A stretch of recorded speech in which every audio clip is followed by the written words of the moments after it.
الحمد للہ رب العالمین والصلاة والسلام علی سید الانبیاء والمرسلین وعلی آلہ واصحابہ وازواجہ وامتہ اجمعین الی یوم الدین۔ الحمدللہ آج 2 جولائی 2023 کو سنڈے کے دن ہمارا یہ پبلک سیشن نمبر 101 منعقد ہونے جا رہا ہے۔ آپ کے یہ ریئل ٹائم کوسچنز جو ہیں وہ پرچیوں کی شکل میں میرے پاس آ چکے ہیں، انشاءاللہ انہیں ہم بعد میں ڈسکس کریں گے۔ پہلے کرنٹ افیئر کے طور پر اس ویک میں جو سب سے بڑا ایک انٹرنیشنل افیئر وہ سویڈن کے اندر ایک مخبوط الحال شخص نے قرآن حکیم کو آگ لگائی، نعوذ باللہ من ذالک، اعلانیہ، اور یہ سب کچھ اس نے وہاں کی جو کورٹ ہے اور پولیس یعنی جتنے ریاستی ادارے ہیں ان کی سرپرستی میں سب کچھ کیا، فریڈم آف ایکسپریشن کے نام کے اوپر۔ اسی قسم کا ایک واقعہ آلموسٹ 6 مہینے پہلے بھی سویڈن کے اندر ہی ہوا تھا، ترکی کی ایمبیسی کے باہر، اور اس میں بھی اس قسم کی غلیظ حرکت کی گئی تھی۔ اس وقت بھی بہت زیادہ پروٹیسٹ ہم نے کیا اور پوری دنیا کے اندر اس حوالے سے احتجاج ہوئے، حکومتی لیول کے اوپر بھی، عوام الناس کے لیول کے اوپر بھی۔ اس دفعہ بھی کافی سخت رسپانس آیا ہے۔ سب سے زیادہ اچھا رسپانس تو آیا ہے عراق اور ایران کی طرف سے۔ عراق والوں تو ان کی ایمبیسی کے اندر داخل ہو گئے، وہاں پہ توڑ پھوڑ نہیں کرنی چاہیے، لیکن بہرحال جو انہوں نے یہ کہا کہ اس کو یہاں سے نکالیں سفیروں کو ان کے، یہ تو سارے مسلمان ملکوں کو کرنا چاہیے، 60 کے قریب مسلمان ملک ہیں۔ ابھی OIC نے بھی اپنا اجلاس اسپیشل بلایا ہے، میرا خیال ہے اس میں پہلا ڈیسیژن یہی ہونا چاہیے کہ ان کے جو ایمبیسیڈرز ہیں ان کو فارغ کیا جائے۔ دوسری طرف یورپین یونین جو ہے وہ اعلانیہ یہ بات کر رہی ہے کہ ہمارا اس واقعے کے ساتھ کوئی تعلق نہیں ہے۔ انہیں اس واقعے کی سنگینی کا اندازہ ہو گیا ہے کہ یہ معاملہ زیادہ بگڑ گیا، اس وجہ سے وہ اسے ایک مذمت کے اعتبار سے ہی اپنی اسٹیٹمنٹ جاری کر رہے ہیں۔ رشیا کی طرف سے بھی سخت مذمت ہوئی ہے، ایران کی طرف سے بھی، ترکی کی جانب سے بھی، پاکستان کی طرف سے بھی۔ کل رات کے جتنے ٹی وی چینلز تھے ان پہ پہلی جو خبر تھی 9 بجے کی خبر نامے کے اندر وہ یہی تھی، اور یہ واقعات آلموسٹ 2011 سے زیادہ شروع ہوئے، آلموسٹ 12 سال پہلے، کہ جو گستاخانہ کارٹونز اور فلمز کا سلسلہ شروع ہوا۔ اس وقت سے مسلسل میں نے مختلف مواقع کے اوپر ویڈیوز ریکارڈ کروائی ہیں۔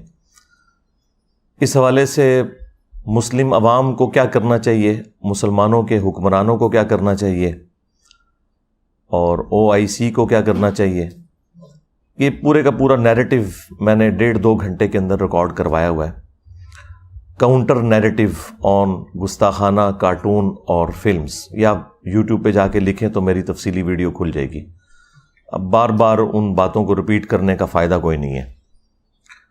اصل چیز یہ ہے کہ ہم اس قسم کے جتنے واقعات ہیں ان سے میسج کیا لرن کر رہے ہیں، اس کے پیچھے موٹیوز ڈفرنٹ ہوتے ہیں۔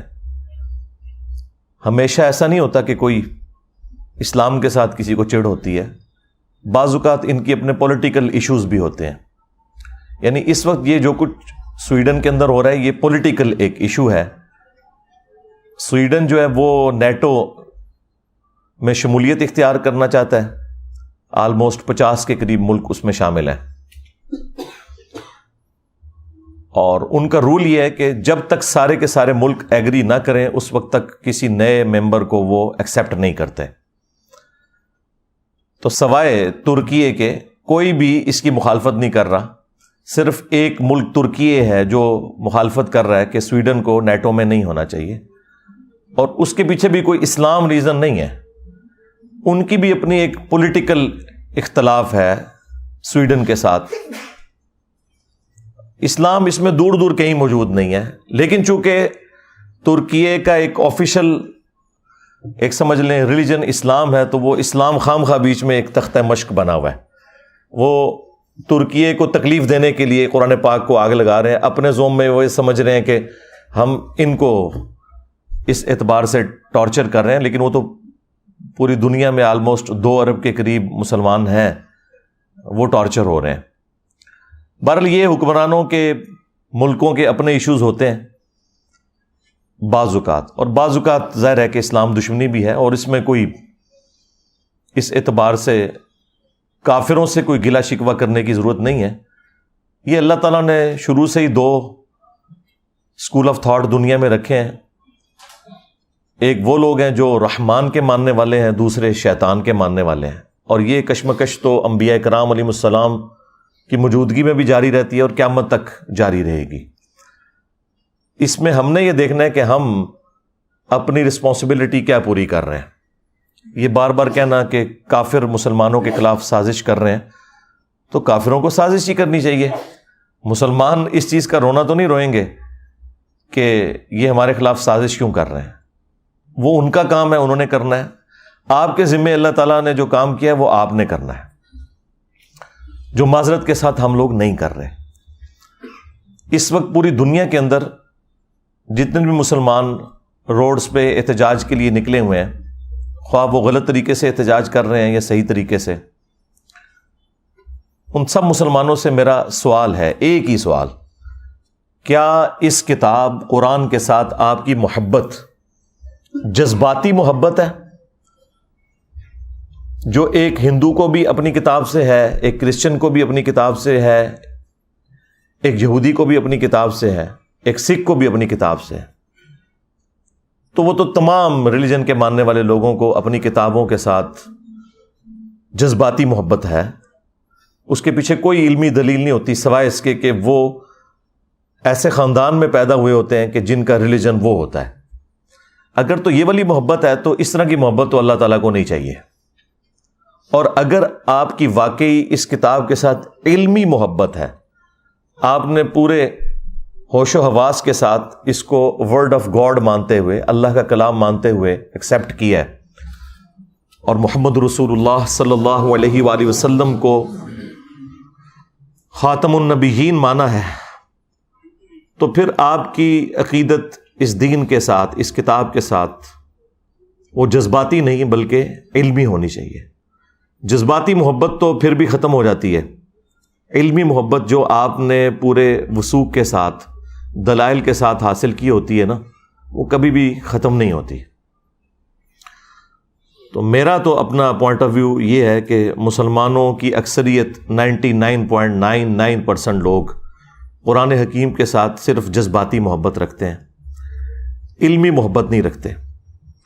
اب آپ پوچھیں گے کہ اتنی بڑی سٹیٹمنٹ کے پیچھے دلیل کیا ہے؟ تو صرف ایک دلیل، اور وہ یہ ہے کہ کتنے مسلمان ہیں جنہوں نے قرآن کو اپنی نیٹو لینگویج میں ترجمے کے ساتھ پڑھا ہے، یہ جاننے کے لیے کہ میرا رب مجھ سے کیا چاہتا ہے. اگر تو یہ علمی محبت ہوتی تو یہ کام کر لیا جاتا. آپ کا کوئی دوست بھی فورن ملک سے اپنی لینگویج کے اندر خط لکھے تو آپ 50 بندے ڈھونڈیں گے جو آپ کو ترجمہ کر کے یہ بتائیں کہ وہ آپ سے کیا کہنا چاہ رہا ہے. کدھر ڈالر تو نہیں بھیج دیتے؟ ہاں، یہ بھی ہو سکتا ہے نا کہ ہو سکتا ہے ریمیٹنس میرے لیے بھجوائیں اور مجھے پتہ نہ چل رہا ہو. لیکن قرآن وہ مظلوم کتاب ہے کہ جو دنیا میں سب سے زیادہ پڑھی جاتی ہے، لیکن اس کا تاریک پہلو یہ ہے کہ دنیا میں سب سے زیادہ بغیر سمجھ کے پڑھی جانے والی کتاب اگر کوئی ہے نا تو وہ یہ کتاب ہے. سب سے زیادہ بغیر سمجھ کے. اس وقت بمشکل 15 سے 20% مسلمان ہیں جو بائی برتھ عربی ہیں.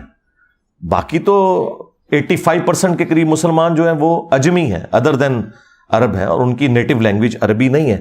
اور ان میں سے بھی کتنے لوگ ہیں جو سیکھتے ہیں. تو اگر علمی محبت ہے مسلمانوں کی تو یہ جو پروٹیسٹ ہو رہا ہے یہ اپنی جگہ. سب سے پہلے تو اپنے خلاف پروٹیسٹ کریں نا کہ ہم نے اس کتاب کے ساتھ کیا کیا ہے. ہماری عوام نے، ہمارے علماء نے. عوام نے اسے مردے بخشوانے کا ذریعہ مان لیا ہوا ہے، بس اس سے زیادہ کچھ نہیں ہے. یا زیادہ سے زیادہ کسی نے چھلانگ ماری تو ناظرہ، کسی نے تھوڑی لمبی چھلانگ ماری تو بچے کو حفظ کروا دیا، ایک طوطا بنا دیا جسے کچھ نہیں پتا، اور وہ اس امید میں ہے کہ یہ حافظ قرآن ہمیں ساتھ لے کے جائے گا. کتنے لے کے جائے گا یہ آگے جا کے پتہ چلے گا. بھائی یہ جو ابو داؤد کی حدیث المستدرک للحاکم میں جو حدیث موجود ہے، مشکات کے اندر بھی موجود ہے، حافظ قرآن کی فضیلت کے اعتبار سے وہ اس حافظ کے لیے جس نے قرآن کے حلال کو حلال اور حرام کو حرام جانا. جس حافظ قرآن کو یہ پتہ ہی نہیں قرآن میں کیا لکھا ہوا ہے، تو وہ یہی کرے گا نا کہ رمضان کے دنوں میں چھوٹی چھوٹی وہ خشخشی داڑھی رکھ لے گا اور تراویح پڑھائے گا مسجد کے اندر جا کے، اینڈ پہ معاوضہ وصول کرے گا اس کا، اور عید والے دن جا کے شیو کروا دے گا، اور پھر اگلے رمضان میں دیہاڑی لگانے کا انتظار کرے گا. زیادہ تر حافظ تو ایسے ہی ہیں.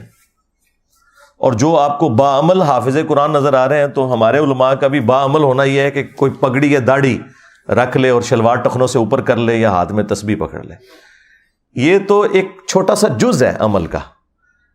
باعمل حافظ قرآن یہ ہے کہ جو قرآن کی تعلیمات کو منوان اسی طریقے سے تسلیم کرتا ہے اور اس پر عمل کرتا ہے.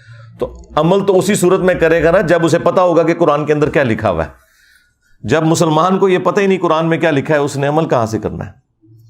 اب جن لوگوں کو سمجھ تھی، یعنی علماء کا طبقہ جن کا کام تھا کہ وہ عوام الناس کو دین سکھاتے، وہ الٹا اسلام کے دشمن بن گئے انجانے میں، یا ہو سکتا ہے بعض جان بوجھ کے بھی ایسے کرتے ہوں کہ انہوں نے پبلک میں یہ مشہور کر دیا کہ قرآن و حدیث ڈائریکٹ نہ پڑھنا، گمراہ ہو جاؤ گے.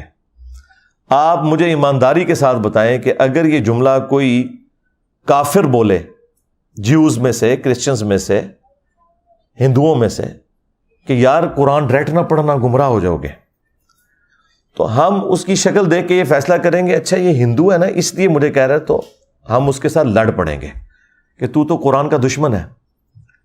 لیکن یہ جو مسلمان نما کافر ہر جمعے کو ممبر پہ چڑھتا ہے اور دنیا میں ملینز آف یہ کفار کے ایجنٹ مولویوں کی شکل میں ممبروں پہ چڑھے ہوئے ہیں، اور آپ کو یہ کہتے ہیں قرآن و حدیث ڈائریکٹ نہیں پڑھنا آپ گمراہ ہو جاؤ گے، اس پہ تو آپ سبحان اللہ کہہ رہے ہوتے ہیں.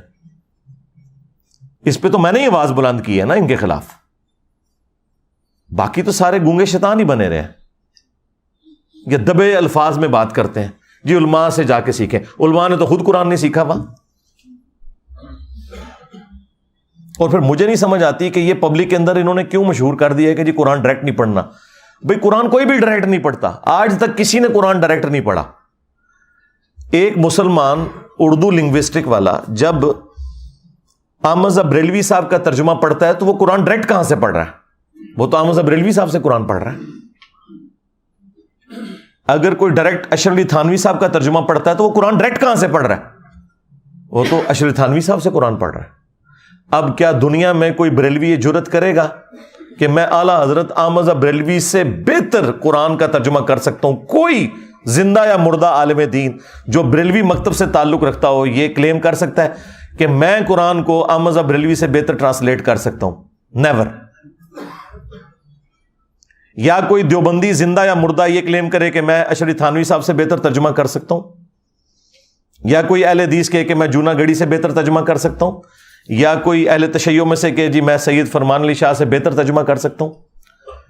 تو جب ہم لوگوں کو یہ ریفر کرتے ہیں کہ آپ اپنے اپنے مکاتب فکر کے علماء کے ترجمے پڑھیں تو ہم انہی علماء سے آپ کو پڑھا رہے ہوتے ہیں. یہ جو انہوں نے ڈھکوسلا مچایا نا کہ ڈائریکٹ نہیں پڑھنا گمراہ ہو جائیں گے، انہیں کہ ہم ڈائریکٹ پڑھ ہی نہیں رہے، ہم تو پڑھ رہے ہیں آپ کے بڑوں سے. صحابہ کرام علیہم رضوان میں 1% بھی لوگ نہیں تھے جو لکھنا پڑھنا جانتے تھے. صرف یہ تھا کہ قرآن عربی میں تھا، ان کی اپنی زبان عربی میں تھی. نبی علیہ السلام جب قرآن پڑھتے تھے ان پہ اثر ہو جاتا تھا. آج اگر قرآن آپ کی نیٹو لینگویج کے اندر ہے، آپ بے شک لکھنا پڑھنا بھی نہ جانتے ہوں، آپ کو پتہ چل جائے گا قرآن میں لکھا کیا ہوا ہے. مجھے بتائیں یہ 11 ستمبر 2001 ٹوئنس ٹاور کا جو اٹیک ہوا امریکہ میں، اس کے بعد جو ہزاروں لوگ مسلمان ہوئے ہیں پچھلی 2 دہائیوں کے اندر، کیا انہوں نے علماء سے جا کے قرآن پڑھا؟ اور ان کی اوقات تو یہ ہے کہ دوسری اذان کے وقت لوگ مسجد میں آ رہے ہوتے ہیں. انہوں نے انگریزی میں قرآن کا ترجمہ پڑھا, اسلام قبول کر لیا. اور پھر ان میں سے کئی لوگ ہیں جنہوں نے باقاعدہ پھر اسلام کے دفاع میں کتابیں لکھی, اور یہاں بڑے بڑے علماء بڑے فخر سے بتاتے ہیں کہ دیکھیں جی یہ فلاں انگریز ہے, اس نے نبی صلی اللہ علیہ وآلہ وسلم کے حق میں یہ کتاب لکھی ہے. اب انہی علماء سے پوچھیں کہ بھئی اس کے پاس تو ڈگری نہیں ہے, تم اس کی تعریف کیوں کر رہے ہو؟ وہ کہتے ہیں ڈگری چھوڑیں, بات بڑی اچھی کی ہے, کیونکہ اس کے نام کے ساتھ انجینئر تو نہیں نہ آتا. ہاں بس چپ کتے رہو, انجینئر آئے گا پھر دیکھ لیں گے. دیکھیں آپ لوگوں کو میں چھوٹی چھوٹی ایسی چیزیں بتاتا ہوں جس سے آپ کا دماغ کھلے, کہ جب آپ غیر مسلموں کی مثالیں دیتے ہیں کہ فلاں نے نبی الاسلام کی شان میں یہ کتاب لکھ دی, فلاں نے یہ لکھ دی, تو یار وہ کوئی ڈگری والے لوگ ہیں؟ نہیں, انہوں نے قرآن بھی اپنی نیٹو لینگویج میں اسٹڈی کیا ہوتا ہے, لیکن چونکہ وہ پوری نیک نیتی کے ساتھ یہ کرتے ہیں, اللہ تعالیٰ انہیں اسلام تک بھی پہنچا دیتا ہے. کئی ایسے لوگ بھی ہوتے ہیں اور ان کی ورکنگ آپ کو نظر آتی ہے اور آپ کوٹ کرتے ہیں, ان کے ساتھ کی ورکنگ آپ کے لوگ نہیں کر سکتے. اور یہی حال یہاں پر بھی ہے. جن لوگوں کو اللہ تعالیٰ نے قرآن کی خدمت کے لیے اٹھایا, آپ دیکھ لیں سارے کے سارے نان مولوی ہیں, چاہے مولانا مودودی رحمہ اللہ ہوں, ڈاکٹر اسرار صاحب رحمہ اللہ ہوں, احمد دیدار صاحب رحمہ اللہ ہوں, یہ سب کے سب لوگ اس مدرسہ سسٹم کی آؤٹ پٹ نہیں ہے, خدمت اللہ تعالیٰ نے ان سے لی ہے. تو یہ جو علماء ممبروں پہ چڑھ کے آپ کو یہ کہہ رہے ہیں کہ قرآن و حدیث ڈائریکٹ نہ پڑھنا گمراہ ہو جاؤ گے, ان سے بڑا اسلام کا دشمن کون ہو سکتا ہے؟ ہم کس حوصلے کے ساتھ ان کی یہ باتیں سن لیتے ہیں. ویسے تو لاجیکلی یہ غلط بول رہے ہوتے ہیں, لیکن ان کے یہ الفاظ کیا قابل گرفت نہیں ہے کہ تم اسلام کی پیٹھ میں چھرا گھونپ رہے ہو؟ اصل میں یہود و نصارہ کے کفار کے ایجنٹ یہ لوگ ہیں جو آپ کے ممبروں پہ بیٹھے ہوئے ہیں کہ جی قرآن و حدیث ڈائریکٹ نہیں پڑھنا. اور یہ کہہ رہے کیوں ہیں؟ ان کو پتا ہے کہ ان کے فرقے کا کوئی عقیدہ قرآن و سنت کے مطابق نہیں ہے. انہیں فوراً فکر لگ جاتی ہے کہ اگر کسی نے قرآن ترجمے سے پڑھا تو پھر مرے ہوئے بزرگوں کو, بابوں کو پکارنا چھوڑ دے گا, ایک اللہ کا پکارنے والا وہ بن جائے گا. ایاک نعبد و ایاک نستعین. انہیں یہ فکر لگ جاتی ہے کہ اگر اس نے صحیح بخاری اور صحیح مسلم پڑھ لی تو اسے تو پتہ چلے گا کہ نماز کا طریقہ تو ایک ہی لکھا ہوا ہے تمام کتابوں کے اندر, سنی ہو یا شیعہ. اور سنیوں کی بھی ٹاپ آف لسٹ جو کتابیں بخاری اور مسلم, اس میں تو نماز کا طریقہ رکوع میں جاتے وقت اور رکوع سے اٹھتے وقت طرف الیدین کے ساتھ لکھا ہے. تو میں پھر اس کو کیسے سنبھالوں گا؟ یہ تو آگے مجھ سے پوچھے گا کہ بخاری مسلم تمہارے مدارس میں اگر پڑھائی جا رہی ہے تو تم لوگ نماز سنت کے مطابق کیوں نہیں پڑھ رہے؟ یہ پیچھے ریزن ہے, ان کے چندے بند ہو جائیں گے. یہ آپ کو کبھی بھی قرآن و حدیث ڈائریکٹ نہیں پڑھنے دیں گے. اسلام کے ساتھ دشمنی یہ لوگ کر رہے ہیں, قرآن کے بڑے دشمن یہ ہیں. اور پھر دیکھیں کیسی دشمنی ہے ان کی. آپ کو یہ قرآن کے حوالے سے بجائے یہ بتانے کے کہ یہ کتاب ہدایت ہے, آپ کو یہ بتائیں گے جی قرآن میں تو لکھا ہے کہ قرآن پڑھ کے لوگ گمراہ بھی ہو جاتے ہیں. استغفر اللہ. میری یہ بات یاد رکھیے گا, اگر کسی کا یہ عقیدہ ہے کہ قرآن لوگوں کو گمراہ کرتا ہے, ایسا شخص کافر ہے. اس کے کفر میں شک کرنے والا بھی کافر ہے. مسلمان کا یہ عقیدہ ہو ہی نہیں سکتا کہ یہ کتاب گمراہ کرتی ہے, ورنہ ہم غیر مسلم کو یہ کہیں گے کہ بھائی یہ لو کتاب پڑھو, گمراہ بھی ہو سکتے ہو, ہدایت بھی پا سکتے ہو, آگے تمہاری اپنی مرضی ہے. اوکے کہ جی کول ہی رکھو. ہاں لاجیکل. آج اگر کوئی غیر مسلم اسلام قبول کرنا چاہے یا اسلام کو سٹڈی کرنا چاہے اور ہم سے پوچھے بتاؤ تمہاری کتاب کون سی ہے, ہم اسے قرآن دیتے وقت یہ کہیں گے کہ یہ ہماری کتاب ہے, لیکن 50-50 چانسز ہیں, گمراہ بھی ہو سکتے ہو, ہدایت بھی. کہ جی کول ہی رکھو. اور اگر کوئی میرے جیسا مسلمان وہ یہ کہے کہ یہ ہماری کتاب ہے, اسے پڑھو, یہ سراپا ہدایت ہے, اور آگے سے اگر وہ انگریز پوچھ لے کہ کیا تو نے بھی یہی قرآن پڑھ کے اپنے عقیدوں کی اصلاح کی تھی, تو 99% مسلمان جو ہے نا اس کا منہ دیکھیں گے کہ نہیں. پھر وہ آگے سے اگر یہ پوچھ لے کہ اگر تو نے اس کتاب سے ہدایت حاصل نہیں کی ہے تو مجھے کیوں مشورہ دے رہا ہے, تو ہمارے سر شرم سے جھک جائیں گے. قرآن میں کہیں نہیں لکھا یہ قرآن گمراہ کرتا ہے. وہ ایک جملہ، جس طرح میرے کلپ یہ چھوٹے چھوٹے کاٹتے ہیں نا، یہ اللہ کا کلپ کاٹا ہوا ہے ان مولویوں نے. یہ مولوی اتنے ظالم ہیں کہ یہ اللہ کے بھی کلپ کاٹتے ہیں. یضل بہ کثیرا ویہدی بہ کثیرا، یہ اللہ کا کلپ انہوں نے قرآن سے کاٹا ہے. قرآن میں یہ نہیں لکھا ہوا تھا کہ یہ کتاب گمراہ کرتی ہے.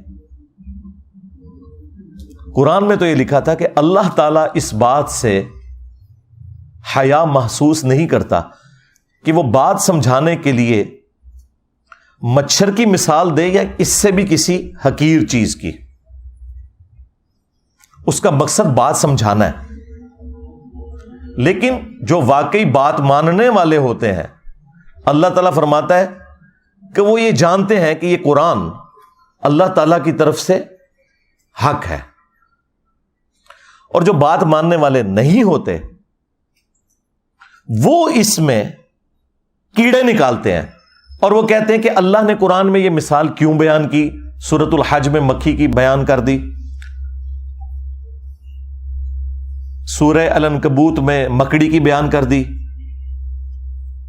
تو اللہ تعالیٰ تو اتنی بڑی ہستی ہے تو یہ چھوٹی چھوٹی مثالیں کیوں بیان کرتا ہے؟ تو اس کے جواب میں اللہ تعالیٰ نے فرمایا کہ جو اہل ایمان ہے وہ تو جانتے ہیں کہ یہ حق ہے تیرے رب کی طرف سے، کیونکہ اس کا مقصد بات سمجھانا ہے.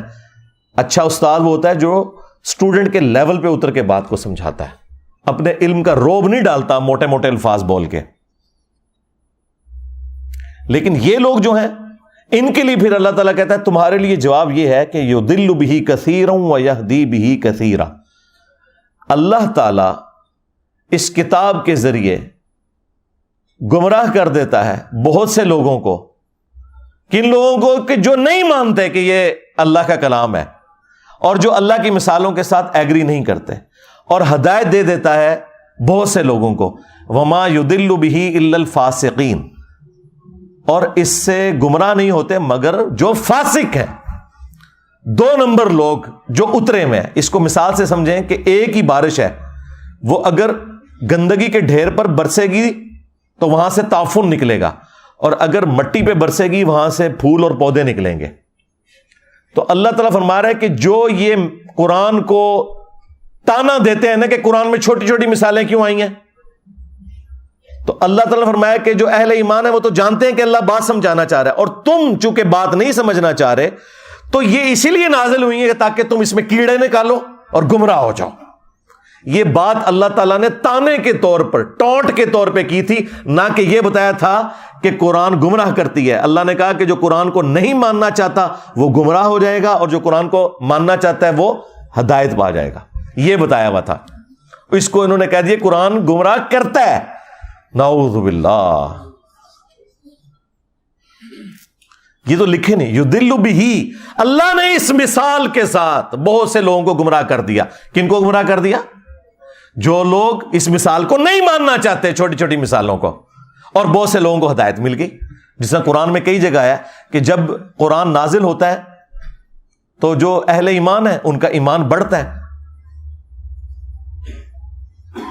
جب کافر ان سے پوچھتے ہیں کہ یہ آیات نازل ہونے سے کیا ہوا، تو اللہ تعالیٰ فرماتا ہے کہ اہل ایمان تو کہتے ہیں ہمارا ایمان بڑھتا ہے اس سے. یعنی جو بات ماننے والے ہیں ان کا ایمان بڑھے گا. اگر کسی کا ایمان نہیں بڑھ رہا اور وہ کہہ رہا ہے میں اس سے گمراہ ہو رہا ہوں، تو اس کا مطلب یہ ہے کہ وہ تو ایمان والا ہی نہیں، اور یہ زیادہ تر مسلمان ہی کہتے ہیں. تو اپنے ایمان کی فکر کرو. پھر دوسری مثال آپ کو دیتے ہیں سورہ الجمعہ سے. وہ کہتے ہیں کہ جی سورہ الجمعہ میں اللہ تعالیٰ نے فرمایا ہے علماء یہود کی مثال گدھوں کی سی ہے، جس طرح گدھے پر کتابیں لاد دی جائیں. تو یہ کوئی کتابیں سامنے رکھ کے یا کتابیں پڑھ کے کوئی بندہ عالم نہیں بن جاتا. یہ تو اللہ تعالیٰ نے گدھوں کی مثال بیان کی ہے.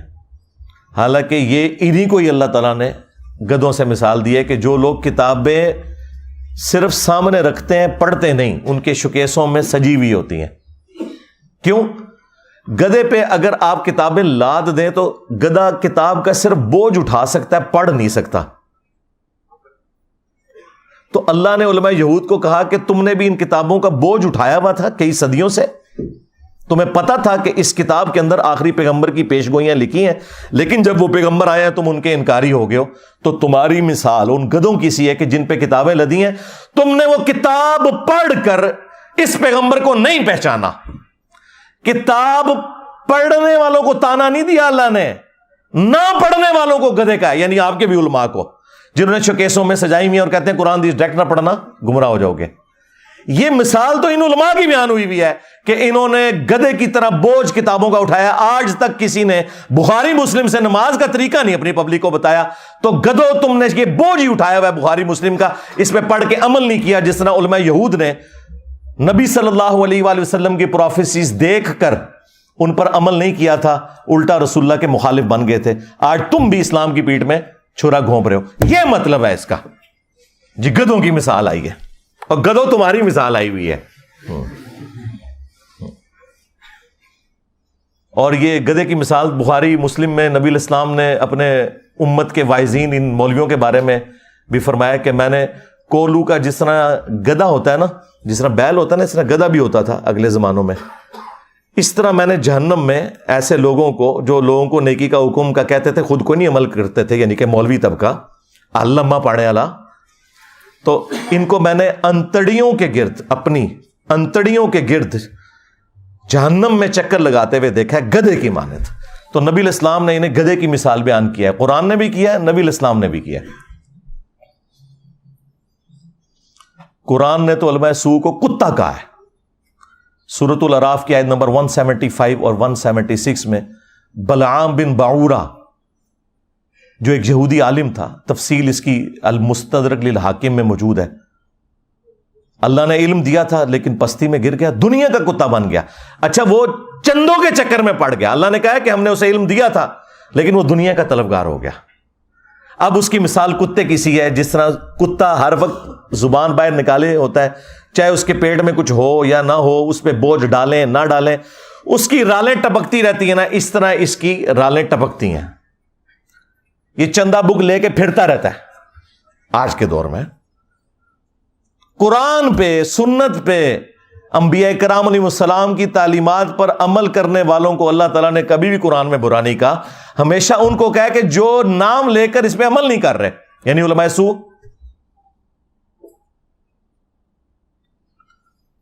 پھر ابو داؤد کے اندر وہ حدیث موجود ہے کہ نبی علیہ السلام نے فرمایا میری امت میں ایسے فرقے پیدا ہوں گے، ان میں ایسی بدعات سرایت کر جائیں گی جس طرح ہلکا کتا، یہ ریبیز جو ہوتے ہیں، یہ کسی کو کاٹ جائے اور اس کے ایک ایک رگ و ریشے میں اس کا زہر پہنچ جائے نا، اس طرح میری امت میں ایسے فرقے ہوں گے کہ جن کے اندر بدعات کا زہر پہنچ جائے گا جس طرح کتا کاٹ جاتا ہے۔ اب میں آپ سے پوچھوں گا، یہ کون سا کتا ہے جو کاٹ جائے تو آپ کے جسم کے اندر مذہب کے پوائنٹ آف ویو سے نیگیٹو چیزیں انجیکٹ ہو جاتی ہیں؟ ظاہر ہے کسی کرکٹر، فٹ بالر، اسکواش کے پلیئر کے کاٹنے سے تو ایسا نہیں ہوگا، مولوی کے کاٹنے سے ہی ہوگا نا، کیونکہ دین کا کسٹوڈین اور دین سکھانے والا کون ہے؟ مولوی۔ تو یہ ہلکا کتا کون ہے؟ اور اگر آپ کو یقین نہ آئے تو آپ بریلویوں سے پوچھ لیں کہ دیوبندیوں کے علماء کیا ہیں، وہ کہیں گے بلعام بن باعورہ۔ ہاں، دیوبندیوں سے پوچھیں، کہیں گے بریلویوں کے علماء بلعام بن باعورہ۔ تو میں جو بات کر رہا ہوں اس کے اوپر اجماع امت ہے، ہاں ذہن میں رکھیے گا، میں نے کوئی ایسی بات نہیں کی ہے کہ جس کے اوپر اتفاق نہ ہو۔ وہ اپنی اینک لگا کے دیکھ رہے ہوتے ہیں نا، اس لیے ان کو برا لگ رہا ہوتا ہے۔ آپ کسی بھی مسلمان سے پوچھیں کہ یہ قرآن حکیم میں جو اللہ نے مختلف جگہ پہ فرمایا ہے کہ جو گمراہی کے پیشواں ہیں یہ اپنے ماننے والوں کو اپنے ساتھ جہنم میں لے کے جا رہے ہوں گے،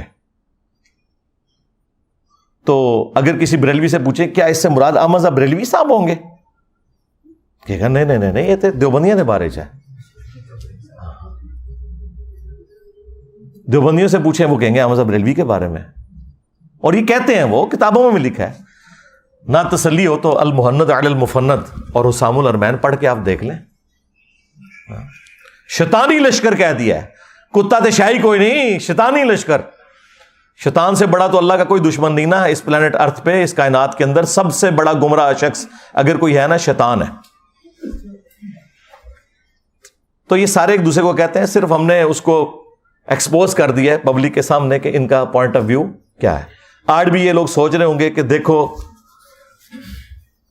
مسئلہ سویڈن ہی جو ہے تو انجینئر صاحب ساڑھے مگر پہ گئے نے، اس لیے پڑھے ہیں کہ بھائی ان کی دشمنی تو سب پہ عیاں ہے، پوری دنیا کے لوگ انہیں برا کہہ رہے ہیں، تم لوگ جو ہے نا عزتیں اویل کر رہے ہو اللہ رسول کے نام کے اوپر.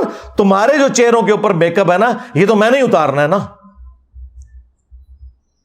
ان سے ہمیں کم تکلیف ہے. تم نے ہماری نسلیں خراب کر دی, ہمارے آباء و اجداد کو جہنم میں پہنچایا تم لوگوں نے. قرآن و سنت کے نام پہ جو تم بتاتے رہے, جو چورن بیچتے رہے, وہ ہمارے بڑے یہی سمجھتے رہے یہی قرآن و سنت میں لکھا ہوا ہے. اس نے تو دنیاوی طور پر قرآن کو آگ لگانے سے کیا قرآن ختم ہو جائے گا؟ زیادہ زیادہ ہمیں ایک تکلیف ہوئی ہے نا, تو ہم اس کا اظہار کریں گے. تو مجھے بتائیں کتنے مسلمان ہیں جنہوں نے یہ آگ لگائے جانے والے واقعے کے بعد آ کے وی لاگ بنایا کہ ہاں بھائی آج کے بعد میں 5 وقت نماز پڑھوں گا, میں داڑھی رکھوں گا, اور آج سے ہی میں قرآن ترجمے سے پڑھوں گا, اور میں دیکھوں گا کہ میرے رب نے مجھ سے کیا کہا ہے. تم نے میری اس کتاب کو آگ لگائی ہے, میں آج سے اس کتاب کے مطابق عمل شروع کر دوں گا. ایک کوئی گل کر کے دسے, کوئی نہیں کرتا. نہ کوئی عالم, نہ کوئی وائز کسی کو کہے گا کہ تم ایسا کرو, کیونکہ کتی چورا نہ رلی ہوئی ہے. ہاں, گھر کی حفاظت کے لیے کتا رکھا جاتا ہے نا, اگر وہ چوروں کے ساتھ مل جائے تو پھر اس گھر کی حفاظت نہیں ہوتی. آپ کے بھی یہ علماء سو جن کو قرآن میں کتا کہا گیا, جنہیں سنن نبی داؤد میں نبی علیہ السلام نے کتا کہا, جنہیں قرآن میں گدھا کہا گیا, جنہیں بخاری مسلم میں نبی علیہ السلام نے گدھا کہا, یہ بھی مل گئے ہوئے ہیں ان کے ساتھ. قرآن و حدیث ڈائریکٹ نہ پڑھنا گمراہ ہو جاؤ گے, قرآن و حدیث ڈائریکٹ نہ پڑھنا گمراہ ہو جاؤ گے. اور اس بات کے اوپر کسی کی جرت ہی نہیں ہوتی کہ بولے, کہ ان کو للکارے کہ یار یہ کیا بات تم کر رہے ہو, یہ اسلام کے ساتھ دشمنی کر رہے ہو. کیا یہ قرآن و حدیث میں کہیں لکھا ہوا ہے کہ قرآن و حدیث ڈائریکٹ نہ پڑھنا گمراہ ہو جاؤ گے؟ وہ ایک آیت تھی, انہوں نے جو میں نے اس کا بھی کھول دیا کہ وہ اللہ تعالیٰ کا کلپ کاٹا ہوا ہے انہوں نے. اللہ نے کہا جو قرآن کو نہیں مان رہے وہ گمراہ ہو جائیں گے, اور جو اہل ایمان ہے وہ تو کہتے ہیں یہ حق ہے. یہ ساتھ ہی لکھا ہوا ہے اسی آیت کے اندر, یہ کلپ کاٹا ہوا ہے انہوں نے. پرانی عادتاں نے نا جی, پوتڑیاں دے وگڑے نے. انجینئر صاحب دے کلپ نہیں کاٹ رہے, انہوں نے اللہ دے بھی کلپ کٹے ہوئے نے. یضل بہ کثیرا. اور ظالم انسان, کیا تجھے قرآن میں یہ آیت نظر نہیں آئی تھی؟ شہر رمضان الذی انزل فیہ القرآن, رمضان کا مہینہ وہ ہے جس میں قرآن نازل ہوا. ھدی للناس, پوری انسانیت کے لیے ہدایت ہے. وبینات من الہدی, اور اس میں ہدایت کے روشن دلائل ہیں.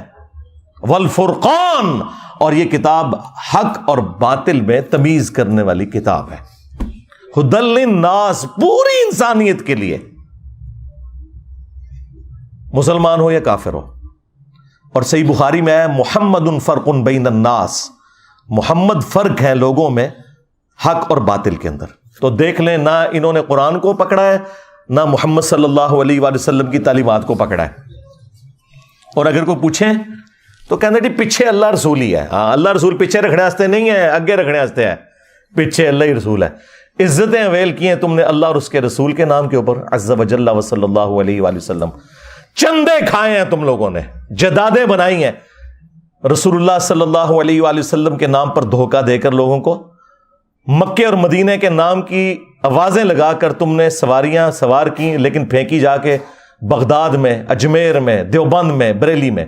غداری کی ہے تم لوگوں نے. اور دیکھو پھر اللہ تعالیٰ نے تمہارے اوپر بلائے کتنی بڑی چھوڑ دی ہے. جو کہتا ہے کہ میرے نبی عیسیٰ ہے ہی کوئی نہیں, تیرے بابے تھے شے ہی کوئی نہیں. اس تکلیف کا اندازہ آپ کو ہوگا جب آپ دعوت کا کام کریں گے. پھر آپ کو پتہ چلے گا انجینئر صاحب تو بہت نرم ہے, وہ تو خالی شعر پڑھتے ہیں, ان کے ساتھ تو کچھ اور ہونا چاہیے. یہ قرآن کے ساتھ غداری ان لوگوں نے کی ہے. اگر آج مسلمان اس واقعے کے بعد یہ ایک سبق لرن کر لینا کہ ہم نے خود بھی قرآن پڑھنا ہے ترجمے سے, قرآن کی تعلیمات کو سیکھنا ہے اور اپنی اولاد کو بھی سکھانا ہے, تو میں کہتا ہوں یہ نقصان کچھ بھی نہیں ہے اگر ہم یہ کرنے میں کامیاب ہو جائیں. قرآن حکیم میں اللہ تعالیٰ نے تو آپ کے پروفٹ صلی اللہ علیہ وآلہ وسلم کا جو انسٹرومنٹ آف دعویٰ ہے نا, وہ قرآن بتایا. وَأُوحِيَ إِلَيَّ هَذَا الْقُرْآنُ لِأُنذِرَكُمْ بِهِ وَمَنْ بَلَغَ. اے نبی تم فرما دو قرآن میری طرف اس لیے وحی کیا گیا تاکہ میں اس کتاب کے ذریعے لوگوں کو ڈر سناؤں آخرت کا, اور جس تک یہ کتاب پہنچ جائے اسی کتاب کے ذریعے وہ تبلیغ کرے, ڈر سنائے. یعنی جو دعوت و تبلیغ کے لیے سلیبس ہے وہ قرآن ہے، فضائل اعمال یا فضائل سنت نہیں ہے، قرآن ہے۔ فذکر بالقرآن من یخاف وعید، اے نبی قرآن کے ذریعے تبلیغ کریں، ڈر سنائیں ہر اس شخص کو جو اللہ کی دھمکی سے ڈرنے والا ہے۔ اور نبی الاسلام کے دنیا سے تشریف لے جانے کے بعد قیامت تک کے لیے اللہ تعالیٰ نے ختم نبوت صلی اللہ علیہ وآلہ وسلم کی برکت سے اس کتاب کو محفوظ بھی کر دیا ہے۔ انا نحن نزلنا الذکر وانا لہ لحافظون، بے شک اس الذکر قرآن کو، یاد دہانی کو، جو اللہ کی یاد دلانے والی کتاب ہے، کتاب نصیحت ہے، ہم نے نازل کیا، ہم ہی اس کی حفاظت کرنے والے ہیں۔ اگلی کتابیں ٹیمپر ہوتی تھی، نیا پیغمبر آ جاتا تھا، اب چونکہ پیغمبر کوئی نہیں آنا تو اللہ تعالیٰ نے اس کتاب کو قیامت تک کے لیے محفوظ کر دیا۔ پھر اللہ تبارک و تعالیٰ نے امت کے لیے فرما دیا وَلَقَدْ يَسَّرْنَا الْقُرْآنَ لِلذِّكْرِ فَهَلْ مِن مُدَّكِرٍ، ہم نے قرآن کو نصیحت حاصل کرنے کے لیے آسان کر دیا، تو ہے کوئی نصیحت حاصل کرنے والا؟ اچھا یہ تو قرآن میں 4 جگہ لکھا ہوا ہے ایک ہی سورت کے اندر، یہ کہاں لکھا ہے کہ قرآن نصیحت حاصل کرنے کے لیے مشکل ہے؟ تو ہے کوئی اس سے بھاگنے والا؟ اور یہ تو آپ کو مولوی کہہ رہے ہیں قرآن و حدیث ڈائریکٹ نہ پڑھنا گمراہ ہو جاؤ گے۔ ان ظالموں سے پوچھو کہ ہمارا عقیدہ تو قرآن میں ایک سورت میں 4 دفعہ اللہ تعالیٰ نے بیان کیا ہے، وَلَقَدْ يَسَّرْنَا الْقُرْآنَ لِلذِّكْرِ فَهَلْ مِن مُدَّكِرٍ، ہم نے قرآن کو نصیحت حاصل کرنے کے لیے آسان کر دیا، ہے کوئی نصیحت حاصل کرنے والا؟ تم بتاؤ یہ قرآن میں کہاں لکھا ہے کہ قرآن ڈائریکٹ نہ پڑھنا گمراہ ہو جاؤ گے؟ وہ میں نے بتایا، انہوں نے اللہ کا کلپ کاٹا تھا، اس کو بھی میں نے آج ایکسپلین کر دیا۔ تو تمہارا تو کوئی عقیدہ، کوئی دعویٰ قرآن میں لکھے ہی نہیں، اس کے الٹ باتیں لکھی ہوئی ہیں۔ اتنا ظلم کیا تم نے اس کتاب کے ساتھ، تو تمہارا حشر وہی ہونا ہے جو قرآن میں لکھا ہے۔ وقال الرسول یا رب ان قوم اتخذوا هذا القرآن مہجورا، رسول اللہ قیامت کے دن شکایت کریں گے کہ اے اللہ میری امت نے قرآن کو پیٹھ کے پیچھے ڈال دیا تھا، ہمیں صرف شفاعت والا ورژن بتایا گیا جو حق ہے، لیکن جو شکایت لگنی ہے کہ قرآن کو پیٹھ کے پیچھے ڈال دیا تھا وہ نہیں ہمیں بتایا گیا، اور پریکٹیکلی ہمیں نظر آ رہا ہے کہ قرآن کو پیٹھ کے پیچھے ڈال دیا گیا۔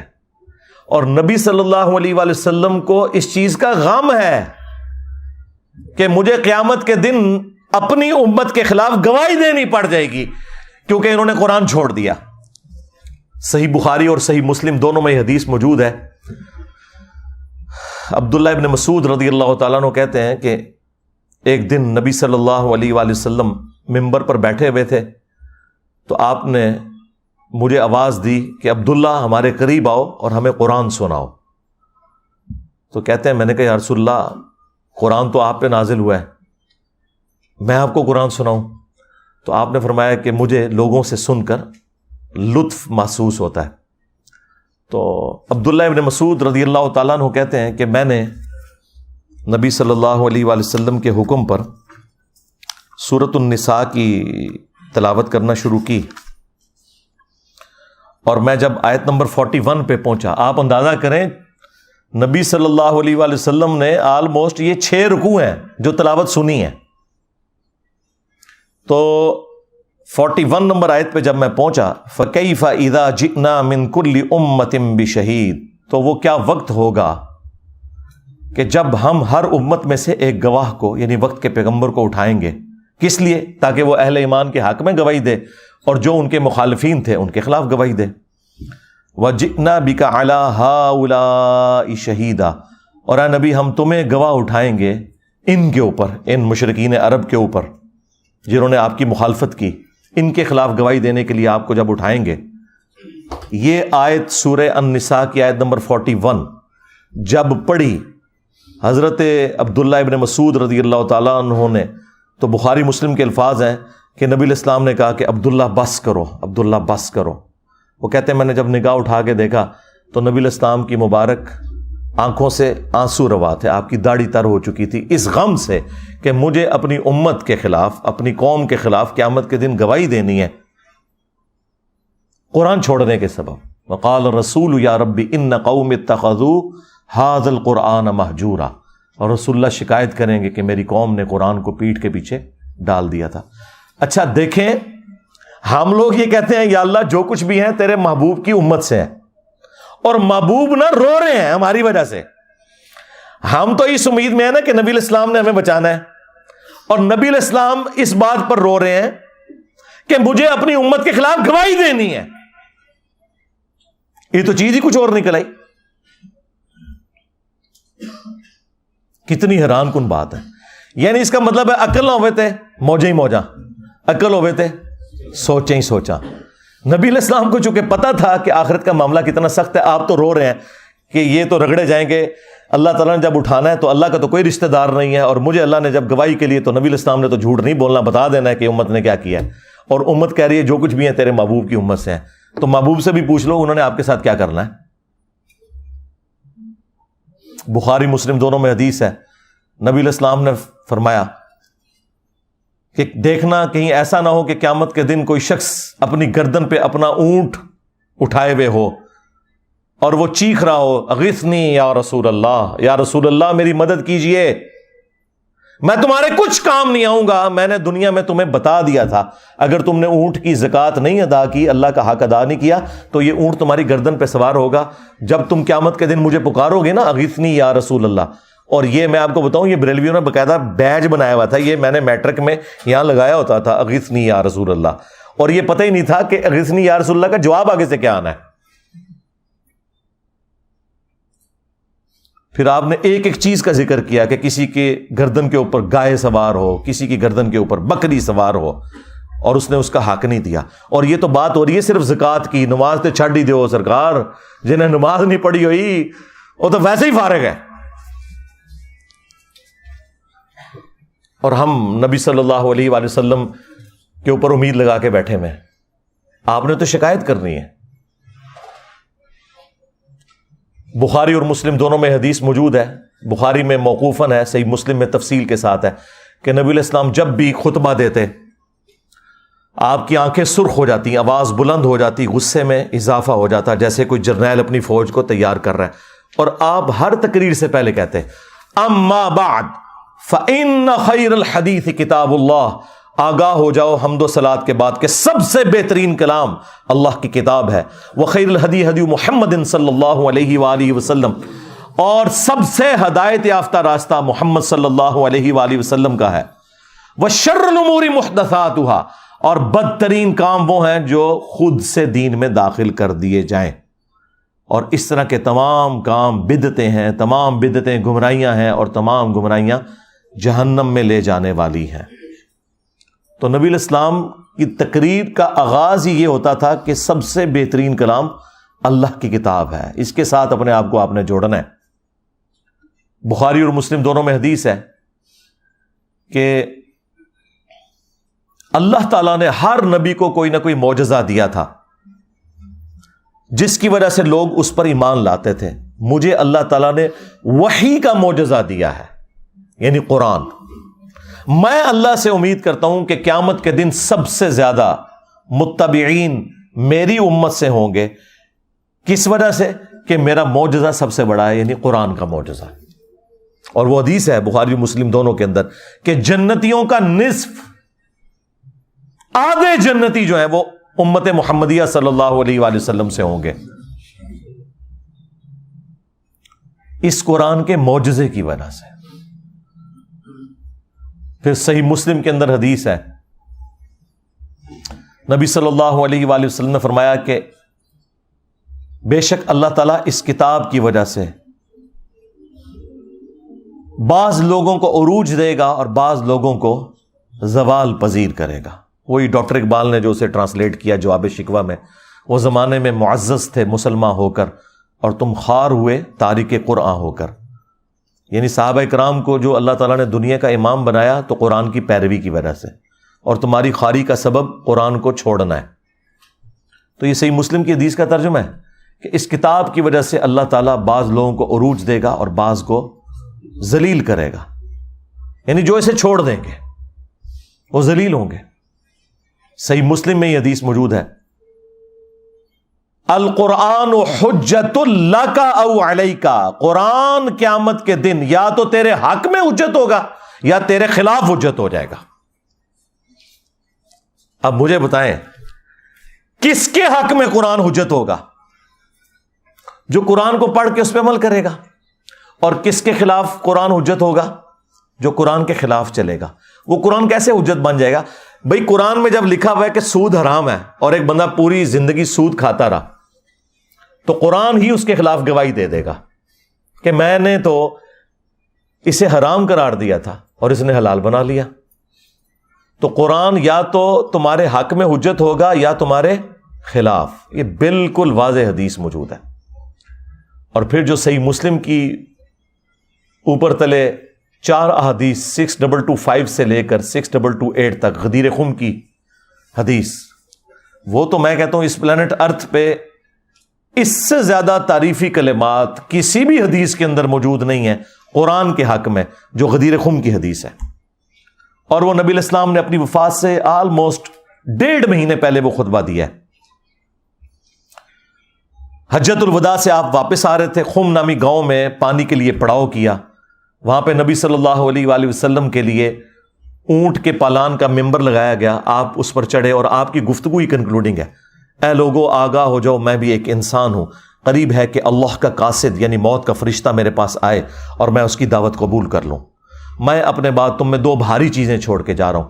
ان میں سے پہلی چیز اللہ کی کتاب ہے، اس میں ہدایت ہے، اس میں نور ہے. تم اللہ کی کتاب کو پکڑو. اللہ کی کتاب اللہ کی رسی ہے، جو اسے پکڑے گا وہ ہدایت پر ہوگا، جو چھوڑ دے گا گمراہ ہو جائے گا. یہ آپ ذرا جملے 7-8 گنے نا، اتنے تعریفی کلمات کسی بھی صحیح حدیث کے اندر قرآن کے لیے نہیں آئے. اور پھر زید ابن ارقم کہتے ہیں کہ نبی علیہ السلام ہمیں ترغیب دلاتے رہے، اللہ کی کتاب، اللہ کی کتاب، اللہ کی کتاب کو میرے بعد پکڑ لینا.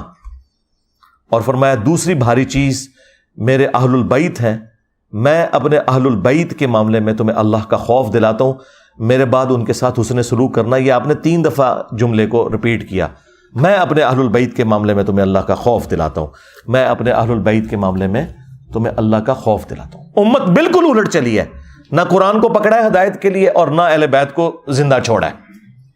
حالانکہ قرآن کو پکڑنا تھا اور اہل بیت کے ساتھ حسن سلوک کرنا تھا.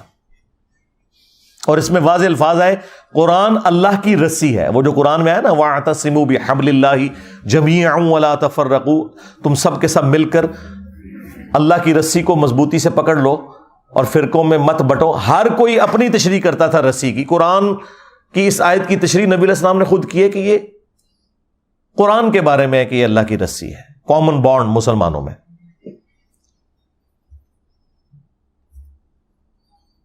پھر صحیح بخاری میں ایک بڑی رکت انگیز حدیث موجود ہے. نبی صلی اللہ علیہ وآلہ وسلم کی وفات کے بعد جب سیدنا ابوبکر صدیق رضی اللہ تعالیٰ عنہ کو خلیفہ بنایا گیا تو ان کی خلافت کے دوسرے دن جب وہ خطبہ دینے کے لیے مسجد نبوی میں آئے تو ان سے پہلے سیدنا عمر ممبر پر چڑھے اور انہوں نے مختصر سا ایک خطبہ دیا. وہ صحیح بخاری کے اندر موجود ہے. ظاہر ہے کہ مسلمان غمگین تھے، تکلیف کی حالت میں تھے، ان کی دلجوئی کرنی تھی. تو انہوں نے کہا کہ دیکھو اللہ تعالیٰ نے اپنے نبی کے لیے وہ پسند کیا جو اللہ کے پاس ہے اور وہ نبی کے حق میں بہتر بھی ہے، یعنی آخرت، اللہ کا قرب، جنت. اور تمہیں اللہ تعالیٰ نے نبی صلی اللہ علیہ وآلہ وسلم کے بعد یہ کتاب دی ہے. یہ وہ کتاب ہے جس کے ذریعے اللہ نے اپنے نبی کو ہدایت دی، یعنی ہدایت سے مراد ہدایت کاملہ. ڈیٹم لیول کی ہدایت تو پیغمبر پیدائش سے لے کے وفات تک اللہ تعالیٰ کی حفاظت میں ہوتے ہیں، لیکن اعلیٰ درجے کی ہدایت جو قرآن میں ہے نا وَوَجَدَكَ ضَالًّا فَهَدَىٰ، اے نبی ہم نے آپ کو اپنی محبت میں خود رفتہ پایا تو ہدایت کے اعلیٰ ترین درجے پر پہنچا دیا. پھر سیدنا عمر نے کہا کہ تمہارے نبی کو اس کے ذریعے ہدایت ملی اور ان کے جانے کے بعد اب تم اس کتاب کو مضبوطی سے پکڑ لو تو تم ہدایت پر رہو گے کہ جس کے ذریعے اللہ نے تمہارے نبی کو ہدایت دی تھی. پھر جملہ انہوں نے اپنا ریپیٹ کیا. یہ بخاری کی جو حدیث ہے میں نے آج تک نہ کسی کتاب میں پڑھی نہ کسی عالم کے واعظ میں سنی، اور میں بارہا اس حدیث کو بیان کر چکا ہوں، اس لیے تاکہ آپ کو صحابہ کرام کا عقیدہ پتہ چلے کہ وہ بھی نبی الاسلام کے بعد وصی رسول قرآن کو مانتے تھے. جو بخاری مسلم دونوں میں حدیث ہے کہ عبداللہ ابن ابی اوفا سے کسی نے پوچھا کیا نبی صلی اللہ علیہ وآلہ وسلم نے اپنے بعد کسی کے لیے وصیت کی تھی، کسی کو وصی بنایا تھا؟ تو انہوں نے کہا کہ ہمیں تو نبی علیہ السلام نے قرآن کے مطابق چلتے رہنے کی وصیت کی تھی، یہی وصی ہے. اور یہ جو حضرت عمر کا خطبہ ہے یہ کلاس کا خطبہ ہے کہ نبی علیہ السلام تو اللہ کی جنتوں میں پہنچ کے اپنے بعد وہ تمہارے لیے وہ کتاب چھوڑ کے گئے ہیں کہ جس کے ذریعے اللہ تعالیٰ نے تمہارے نبی کو بھی ہدایت دی تھی اور تمہیں بھی اسی کتاب کو پکڑ کر ہدایت ملنی ہے. میرا خیال ہے شاید اس لیے یہ بیان نہیں کرتے تھے کہ اس میں گستاخی ہو جاتی ہے، کیونکہ ہر جگہ کوئی نہ کوئی گستاخی نکل آتی ہے نا. اس میں تو واقعی گستاخی ہو جانی ہے کہ یہ تو لکھا ہوا ہے کہ نبی کو ہدایت ملی ہے، تو مانتے ہی نہیں ہے کہ نبی کو کسی نے ہدایت بھی دی ہے. یہ تو آلموسٹ منی گاڈ ہی سمجھتے ہیں نا پروفٹ کے بارے میں عقیدہ رکھا ہوا ہے. تو وہ پھر ان کو ایک دم مصیبت پڑ جانی تھی کہ یہ ہم کیا بات کریں گے کہ نبی کو ہدایت دی اللہ تعالیٰ نے قرآن کے ذریعے. ہم تو کہتے ہیں قرآن ڈائریکٹ پڑھو گے تو گمراہ ہو جاؤ گے، یہ تو مردے بخشوانے کے لیے. تو اس کی تشریح ہم نے کر دی ہے کہ اس ہدایت سے مراد اعلیٰ درجے کی ہدایت ہے جو قرآن میں ہے. وَوَجَدَكَ ضَالًّا فَهَدَىٰ، اے نبی ہم نے آپ کو اپنی محبت میں خود رفتہ پایا تو ہدایت کے اعلیٰ ترین درجے پر پہنچا دیا. یہاں پہ ضال کا ترجمہ گمراہی نہیں ہے. ضال کے دو معنی ہوتے ہیں، ایک گمراہی اور ایک معنی ہوتا ہے کسی کی محبت میں ڈوب جانا.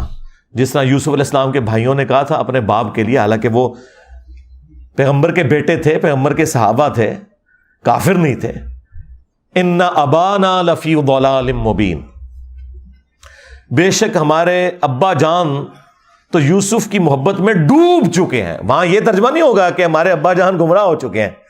یہ اگر بات کہتے تو کافر ہو جاتے. وہ انہوں نے اپنے باپ کو کہا کہ وہ یوسف کی محبت میں ڈوب چکے ہیں.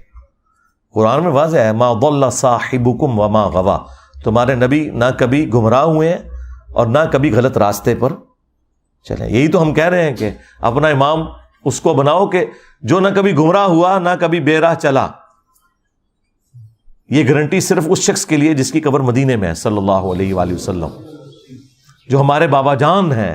النبی اولا بالمؤمنین من انفسہم وازواجہ امہاتہم، نبی صلی اللہ علیہ وآلہ وسلم مومنین کی جانوں پر ان سے بڑھ کر حق رکھتے ہیں اور نبی کی بیویاں امت کی مائیں ہیں. تو اپنا تعلق رسول اللہ صلی اللہ علیہ وآلہ وسلم کے ساتھ مضبوط کرنا ہے اس کتاب کے ذریعے جو نبی علیہ السلام نے اپنے بعد امت کے لیے چھوڑی ہے. میرا خیال ہے یہ جو سویڈن والا واقعہ ہے اس سے پوری دنیا کے مسلمانوں کو ایک عبرت تو سب کو پکڑنی چاہیے کہ وہ نیت کریں کہ ہم آج ہی قرآن ترجمے سے شروع کریں گے، اور بھلے جس کا مرضی ترجمہ شروع کر لیں، کوئی فرق نہیں پڑتا. اور انشاءاللہ تعالی ہم نہ صرف قرآن کو ترجمے سے پڑھیں گے بلکہ اپنی زندگی میں روٹین بنائیں گے قرآن کو کم از کم ایک رکوع روزانہ پڑھنے کی، اور انشاءاللہ پھر اس کے مطابق عمل بھی کریں گے. اور یوں ہم اپنا پروٹیسٹ ریکارڈ کروائیں گے اسلام کے دشمنوں کے خلاف کہ تم نے قرآن کو آگ لگائی تھی تو دیکھو ہم قرآن کو پڑھیں گے اور اس کے مطابق عمل کریں گے. یہ ہمارا پریکٹیکل جواب ہوگا. باقی جو گورنمنٹ لیول کے اوپر جواب دینے ہیں وہ تو آپ کا کام بھی نہیں ہے نا، وہ تو OIC کا کام ہے، فارن منسٹری کا کام ہے، وہ اپنی جگہ کریں گے. آپ کے کرنے کا کام یہ ہے کہ آپ نے اب جو یہود و نصارہ کے اندر اسلام دشمن ہے اور جو مسلمانوں کے ممبروں پر جمعے والے دن یہود و نصارہ کے ایجنٹ چڑھے ہوئے اور یہ کہہ رہے ہیں قرآن و حدیث ڈائریکٹ نہیں پڑھنا گمراہ ہو جاؤ گے، ان دونوں کے ساتھ آپ کی جنگ ہے. آپ کو دونوں محاذوں کے اوپر لڑنا ہے یہ انشاءاللہ تعالی، اور قرآن کے مطابق اپنی زندگی گزارنی ہے انشاءاللہ تعالی، تاکہ قیامت والے دن بجائے رسول اللہ صلی اللہ علیہ وآلہ وسلم کی شکایت ہو ہمارے خلاف، نبی صلی اللہ علیہ وآلہ وسلم ہمارے حق میں گواہی دیں اور قرآن ہمارے حق میں گواہی دے کہ انہوں نے قرآن کے مطابق عمل کیا تھا. کتنی رکت انگیز حدیث ہے وہ بخاری مسلم کی حدیث شفاعت، جس میں نبی علیہ السلام شفاعت کریں گے اور آپ اللہ تعالیٰ سے اجازت طلب کریں گے، اللہ تعالیٰ آپ کے لیے تعداد مقرر کرے گا. بخاری مسلم میں آتا ہے کہ جب میں آخری دفعہ جہنم کی طرف جاؤں گا اپنے امتیوں کو جہنم سے نکالنے کے لیے اللہ تعالیٰ کے اذن سے، تو داروغ جہنم سیدنا مالک علیہ السلام کہیں گے کہ یا رسول اللہ اب آپ کا کوئی امتی بھی جہنم میں نہیں ہے سوائے اس شخص کے کہ جسے قرآن نے روک رکھا ہے، اور وہ کبھی بھی اب جنت میں نہیں جا سکے گا جسے قرآن نے روک لیا۔ یعنی قرآن نے اگر روک لیا کسی کو جنت میں جانے سے تو نبی علیہ السلام اس کی شفاعت نہیں کر سکتے۔ اور قرآن نے کسے روکا ہے؟ اِنَّهُ مَن يُشْرِكْ بِاللَّهِ فَقَدْ حَرَّمَ اللَّهُ عَلَيْهِ الْجَنَّةَ وَمَأْوَاهُ النَّارُ وَمَا لِلظَّالِمِينَ مِنْ أَنصَارٍ، بے شک جس نے اللہ کے ساتھ شرک کیا اللہ نے اس پہ جنت حرام کر دی ہے، اس کا ٹھکانہ جہنم ہے اور وہاں اس کا کوئی مددگار نہیں ہوگا، حتیٰ کہ سید الاولین والآخرین، شفیع المذنبین، رحمت للعالمین، خاتم النبیین، سیدنا و مولانا امام اعظم محمد رسول اللہ صلی اللہ علیہ وآلہ وسلم بھی اس کے کچھ کام نہیں آئیں گے۔ بخاری مسلم دونوں میں حدیث ہے، اللہ تعالیٰ نے ہر نبی کو ایک مقبول دعا دی تھی جو اس نے دنیا ہی میں کر لی، اسی دعا کی وجہ سے قوم نوح بھی برباد ہوئی، حضرت نوح علیہ السلام نے دنیا میں وہ دعا کر لی۔ میں نے اپنی دعا سنبھال کے رکھی ہے قیامت کے دن کے لیے، اور میری اس دعا سے میرے ہر امتی کو نفع پہنچے گا سوائے اس شخص کے کہ جس نے دنیا میں کسی قسم کا شرک کیا ہوا۔ شرک is the most sensitive issue in the sight of Allah. ایک تو آپ کو بڑا شرک نظر آتا ہے نا، ایاک نعبد و ایاک نستعین کے حوالے سے، کہ کوئی شخص عبادت میں، سجدے میں، نظر نیاز میں، قربانی میں، دعا میں اللہ کے سوا کسی اور ہستی کو شریک کر دے۔ وہ اللہ کا پروٹوکول ہے کہ اللہ ہی سے مانگنا ہے۔ اور ایک وہ شرک جو آپ کی نظروں سے اوجھل ہے لیکن اللہ تعالیٰ نے اسے شرک ہی بیان کیا ہے، وَأَقِيمُوا الصَّلَاةَ وَلَا تَكُونُوا مِنَ الْمُشْرِكِينَ، دیکھنا نماز کو قائم کرنا اور مشرک نہ ہو جانا۔ یعنی مسلمان تو ایسا ہو ہی نہیں سکتا جو نماز چھوڑ دے۔ اس کی طرف کس کی توجہ ہے؟ کیا یہ قرآن کی گستاخی نہیں ہو رہی ہے کہ قرآن تو کہہ رہا ہے کہ نماز نہ پڑھنے والا مشرک ہے، اور بے نمازی جو ہے قرآن جلنے کے اوپر سیکھ پا ہوا ہے؟ تو نے تو پریکٹیکلی قرآن کو جلا دیا ہوا ہے، نمازیں چھوڑ کر، قرآن کی تعلیمات چھوڑ کر۔ پھر صحیح مسلم کی حدیث کہ بندے کے کفر اور ایمان، شرک اور اسلام کے درمیان فرق نماز ہے۔ پھر صحیح مسلم میں حدیث عبداللہ ابن مسعود کہتے ہیں کہ نبی علیہ السلام کے مبارک زمانے میں اگر کوئی شخص بیمار بھی ہوتا تھا نا اور دو بندوں کے سہارے وہ مسجد میں آ سکتا تھا تو وہ مسجد میں آ کے نماز پڑھتا تھا، کہیں اسے منافق شمار نہ کر لیا جائے۔ اور صحابہ کرام کو کیا پتا تھا کہ پاکستان میں کروڑوں لوگ شناختی کارڈ میں مسلمان ہیں، نماز ایک بھی نہ پڑھ کر۔ یہ تو بڑا آسان اسلام ہے، لیکن اس اسلام نے آپ کو کوئی فائدہ نہیں دینا۔ جامعہ ترمذی میں حدیث ہے، نبی صلی اللہ علیہ وآلہ وسلم نے فرمایا کہ ہمارا اور منافقین کا عہد نماز کی بنیاد کے اوپر قائم ہے، جس نے نماز چھوڑ دی اس نے کفر کیا۔ اور جامعہ ترمذی میں حدیث ہے، عبداللہ بن شقیق تابعی کہتے ہیں کہ صحابہ کرام علیہم رضوان تارک الصلاۃ کے سوا کسی کی تکفیر نہیں کرتے تھے، یعنی وہ نماز چھوڑنے والے کو کافر سمجھتے تھے۔ اگر کوئی گناہ تھا جس کی بنیاد پہ صحابہ کرام لوگوں کو کافر سمجھتے تھے، وہ نماز چھوڑنے کا گناہ ہے۔ اب مجھے بتائیں صحابہ کرام کے نزدیک کیا پاکستانی قوم مسلمان ہے؟ تو اسی کہندے اسی اسلامی نظام تے نافذ کرنا ہے کدے ہوتے ہیں؟ پہلے مسلمان تے کر لو انہوں نے، پھر اقامت دین بھی ہو جائے گی، اسلامی نظام بھی ہو جائے گا۔ پھر سنن ابی داؤد میں حدیث ہے، نبی علیہ السلام نے فرمایا کہ قیامت کے دن سب سے پہلے سوال ہوگا نماز کے بارے میں۔ قیامت کے دن اگر اس کا سوال یہ والا آسان ہو گیا تو اگلے معاملات اس کے لیے آسان ہو جائیں گے، اور اس میں پھنس گیا تو پھر مارا گیا۔ اور ابو داؤد میں حدیث ہے، جب بچہ 7 سال کا ہو جائے اسے نماز کا حکم دو، اور 10 سال کا ہو نماز نہ پڑھے تو مارو اسے۔ اور بچوں کے 10 سال کی عمر میں بسترے بھی الگ کر دو۔ پھر جو مسند احمد کے اندر حدیث ہے کہ نبی علیہ السلام نے فرمایا کہ نمازی کے لیے نماز قیامت کے دن روشن دلیل ہوگی، نور ہوگی، نجات کا ذریعہ ہوگی، اور جس نے نماز چھوڑ دی اس کے لیے نہ تو کوئی دلیل ہے قیامت کے دن اللہ کے حضور بچنے کی، نہ کوئی نجات والا معاملہ ہے، الٹا اس کا حشر قارون، فرعون اور حامان کے ساتھ ہوگا۔ یعنی ہوگا مسلمان لیکن کھڑا کس کے ساتھ ہوگا؟ فرعون کے ساتھ، وہ جو دنیا میں کہتا تھا کچھ بھی ہیں تیرے محبوب کی امت سے ہیں وہ. ہاں.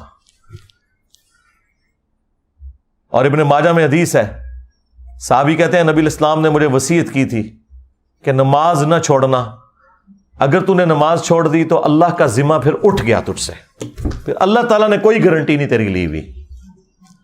تو نماز اور قرآن یہ آج کے 2 تحفے ہیں میری طرف سے اس دکھی امت کے لیے جسے سویڈن میں قرآن کے جلنے کا غم ہے، لیکن وہ خود قرآن کو آگ لگائے ہوئے ہے، انٹلیکچوئل آگ. اور جن علماء کا وہ پیروکار ہے، جن بزرگوں کا وہ پیروکار ہے، وہ بھی قرآن کے دشمن. تو مرنے سے پہلے اے مسلمان کر لے اس پہ غور. کتابوں کا خدا اور ہے، بابوں کا خدا اور. اگرچہ بابے بھی اسی خدا کو مانتے تھے، وہ تو جیوز اور کرسچنز بھی اسی خدا کو مانتے ہیں، لیکن ان کوالٹیز کے ساتھ نہیں جو قرآن و سنت میں آئی ہیں، بلکہ ان کی اپنی تعلیمات ہیں. اور یقین کر جب یہ تو غور کر لے گا تو تیرے اندر سے آواز نکلے گی کیا کہ نہ میں بابی، نہ میں بابی، میں ہوں مسلم علمی کتابی. اور اگر یہ نعرہ ہر جگہ سے بلند ہو کہ نہ میں بابی، نہ میں بابی، میں ہوں مسلم علمی کتابی، تو آپ دنیا میں یہ چینج دیکھیں گے کہ انشاءاللہ تعالی فرقوں کی دکانیں بند. The damage has been done. صلو علی محمد وآل محمد. اللہم صلی علی محمد وعلی آل محمد واصحاب محمد وازواج محمد وامت محمد اجمعین الی یوم الدین. آمین.